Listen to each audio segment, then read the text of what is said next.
Kensukes Kingdom by Michael Maporgo.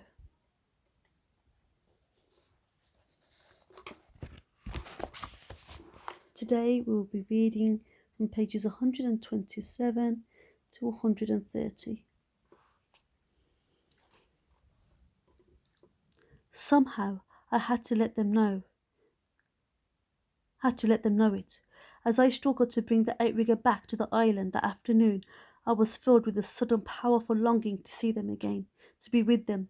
I could steal the boat, I thought. I could row away. I could light a fire again. But I knew, even as I thought it, that I could not do it. How could I ever leave Kensuke now, after all that he had done for me? How could I betray his trust? I tried to put the whole idea out of my mind, and I really believe I would have too. But the very next morning, I found the plastic Coke bottle washed up on the beach. After that, the idea of escape came back and haunted me day and night. I would not leave me be.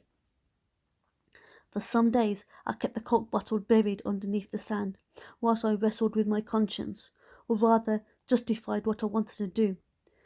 It wouldn't really be a betrayal, not as such, I told myself. Even if the bottle was found, no one would know where to come to. They'd just know I was alive. I made up my mind I would do it. And do it as soon as I could. Kensuke had gone off octopus fishing. I had stayed behind to finish shell painting, or so I had told him. I found an old sheet at the bottom of his chest and tore away a small corner of it. Then I knelt down at the table, stretched it out and painted my message on it in octopus ink. To the Peggy Sue, Fareham, England. Dear Mum and Dad, I am alive, I am well, I live in an island, I do not know where. Come and find me. Love, Michael. I waited until it was dry.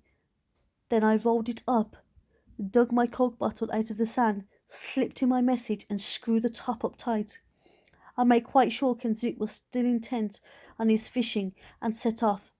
I ran the entire length of the island, keeping always to the forest, so that there was no chance Kensuke could see where I was going or what I was up to.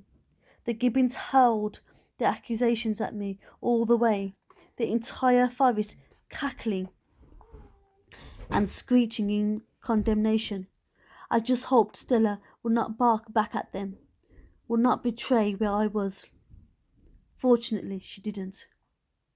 At last I reached the rocks under Witch Hill. I leaped from rock to rock until I was standing right at the top end of the island, the waves washing over my feet.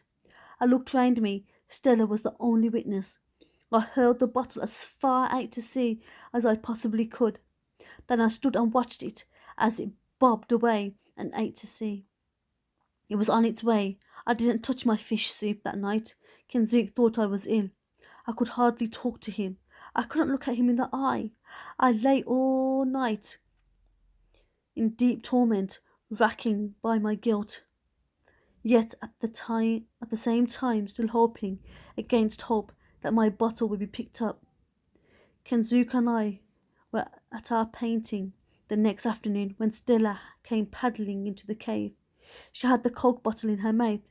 She had dropped it and looked up at me, panting and pleased with herself. Kensuke laughed and reached down to pick it up.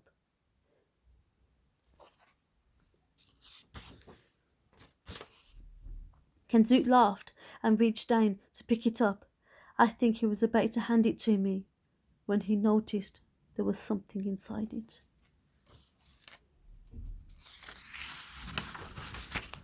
By the way he looked at me, I was quite sure he knew at once what it was.